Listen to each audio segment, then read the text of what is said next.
अस्सलामुअलैकुम and welcome to my channel my bio corner. आज का जो हमारा टॉपिक है वो थर्मो रेगुलेशन इन ह्यूमंस के बारे में है। तो सबसे पहले हम थर्मो रेगुलेशन की डेफिनेशन देख लेते हैं। So the maintenance of internal temperature within a range that allow the cells to function efficiently, यानी अपने बॉडी के इंटरनल टेम्परेचर को उस हद तक या उस रेंज तक मेंटेन करना जिसमें हमारे सेल्स जो हैं प्रॉपरली और एफिशिएंटली वो वर्क कर सकें। ठीक है, तो उस प्रोसेस को हम क्या कहते हैं, थर्मो रेगुलेशन कहते हैं। यानी सिंपली अपनी बॉडी के इंटरनल टेम्परेचर को मेंटेन करने को हम क्या कहते हैं, थर्मो रेगुलेशन कहते हैं। और फिर वो जो नॉर्मल सेट पॉइंट है या वो जो रेंज है जिसमें सेल्स प्रॉपरली काम कर रहे होते हैं, फंक्शन कर रहे होते हैं, वो क्या है 36.4 डिग्री सी से लेकर 37.3 डिग्री सी। ठीक है, ये नॉर्मल सेट पॉइंट है।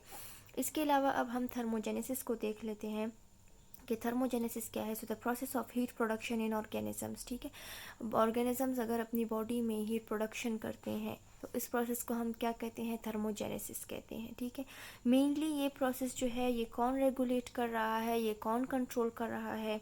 So it is regulated by nervous system and hormones. ठीक है, हमारा जो नर्वस सिस्टम है और हार्मोन्स जो है वो इस प्रोसेस को क्या कर रहे हैं, मेंटेन या रेगुलेट कर रहे होते हैं। ठीक है, अच्छा, अब हमारी बॉडी में जो major source of heat production है, हमें ज़्यादातर हीट कहाँ से मिल रही है या हमारी बॉडी में हीट कहाँ से प्रोड्यूस हो रही है। सो ये हमारी जो रिस्पायरेटरी मेटाबॉलिज्म है उससे हमें मिलती है। अब रिस्पायरेटरी मेटाबॉलिज्म में क्या होता है कि कार्बोहाइड्रेट और फैट्स की ब्रेक डाउन होती है जो इनटेक होती है हमारी, और एज ए रिजल्ट क्या होती है, एनर्जी रिलीज होती है। ठीक है, अब हम थर्मोजेनेसिस की टाइप्स को डिस्कस कर लेते हैं। सो थर्मोजेनेसिस जो है इसकी दो टाइप्स हैं, यानी हमारी बॉडी में हीट प्रोडक्शन दो तरीक़ों से होती है। एक शिवरिंग थर्मोजेनेसिस है, एक नॉन शिवरिंग थर्मोजेनेसिस है।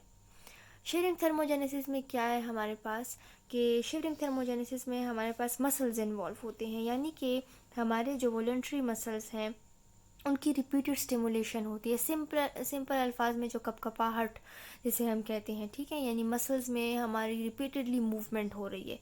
तो इसको कंट्रोल कौन कर रहा है, मोटर न्यूरॉन्स। ठीक है, यानी मोटर न्यूरॉन्स मैसेज लेकर आते हैं मसल्स तक कि आप शेडिंग करना स्टार्ट कर दें। ठीक है, सो फिर वो क्या होता है कि उसके ज़रिए यहाँ पर हीट प्रोड्यूस होती है हमारी बॉडी में। ठीक है, दूसरी जो है हमारे पास क्या है, नॉन शिवरिंग थर्मोजेनेसिस है, जिसमें हमारे पास हार्मोन्स इन्वॉल्व होते हैं। ठीक है, यानी it is caused by the high metabolic rate. ठीक है, हमारी बॉडी का जब मेटाबॉलिक रेट हाई हो जाता है तो उसकी वजह से जो हमारे पास फिर हीट प्रोड्यूस होती है तो उसको हम क्या कहते हैं, फिर नॉन शेयरिंग थर्मोजेनेसिस कहते हैं।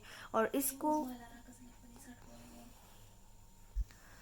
और हार्मोन जो है जो इसको कंट्रोल कर रहा है वो कौन सा होता है, थायराइड हार्मोन। ठीक है, जिसको रिलीज कौन सा हार्मोन, थायरोक्सिन हार्मोन है। ठीक है, जो कि हमारे पास एक थायराइड हार्मोन है और ये क्या करता है कि मेटाबॉलिक रेट को इंक्रीज़ करता है। इसके जो इफ़ेक्ट्स होते हैं वो लॉन्ग टर्म होते हैं। ठीक है, यानी ये नहीं कि बस हीट प्रोड्यूस हो गई और गायब हो गई, लॉन्ग टर्म इफ़ेक्ट्स होते हैं इसके। ठीक है, अच्छा, अब हमारी बॉडी में हीट लॉस किन किन तरीक़ों से होती है।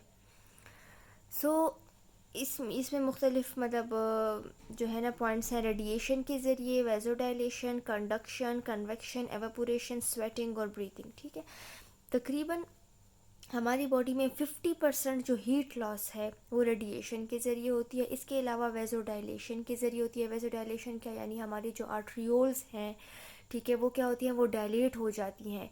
डायलेट मतलब खुल जाती हैं। ठीक है, सो वो क्या होता है कि ज़्यादा से ज़्यादा जो ब्लड है वो हमारे पास स्किन की तरफ आता है या पेरिफेरी की तरफ हमारे जो आ रहा होता है। ठीक है, जिसके ज़रिए क्या होता है कि बॉडी से हीट लॉस होती है। ठीक है, कंडक्शन यानी हमारी बॉडी अगर किसी सॉलिड चीज़ के साथ कांटेक्ट में आ जाए, यानी बहुत गर्मी है, ठीक है, हम किसी ठंडी जगह पे बैठ के तो हमारी बॉडी को जो थोड़ी सी कूलनेस मिल जाती है। ठीक है, सो इसको हम क्या कहते हैं, कंडक्शन कहते हैं। कन्वेक्शन जब किसी लिक्विड या एयर के साथ कांटेक्ट में आ जाए हमारी बॉडी। एवापोरेशन हमें पता है, ठीक है, कि एवापोरेशन के ज़रिए भी हमारी बॉडी से हीट लॉस हो रहा है, स्वेटिंग के ज़रिए भी, ब्रीथिंग के ज़रिए भी। ठीक है, अब और ऐसे कौन कौन से तरीके हैं जिनके ज़रिए हमारे पास बॉडी में हीट कंज़र्व हो रही है।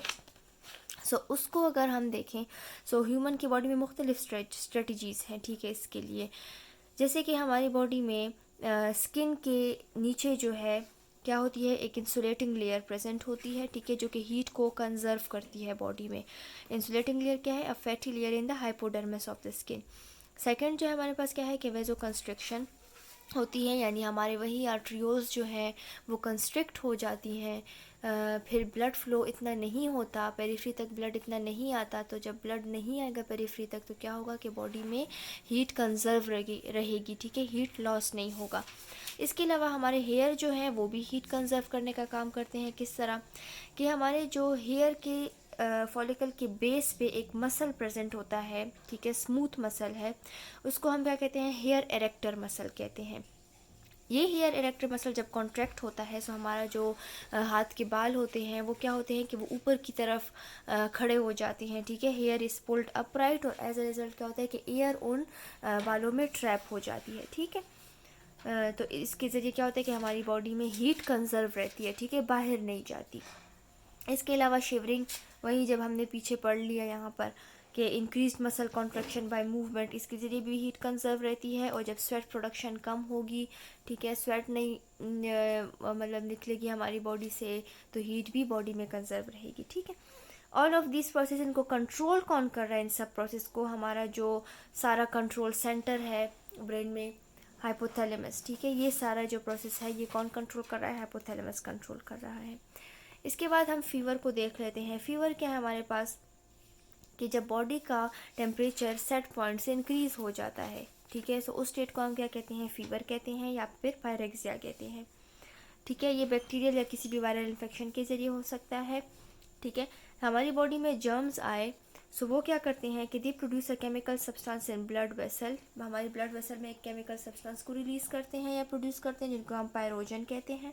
वो क्या करते हैं कि डायरेक्टली हमारे हाइपोथैलेमस को इफेक्ट कर लेते हैं, और एज अ रिज़ल्ट क्या होता है कि हाइपोथैलेमस उस चीज़ को डिटेक्ट करके बॉडी का टेम्परेचर हाई कर लेता है, ठीक है, और एज अ रिज़ल्ट हमें क्या हो जाता है, हमें फ़ीवर हो जाता है, ठीक है। अब फीवर की कुछ इंपॉर्टेंस है कि it helps to kill germs.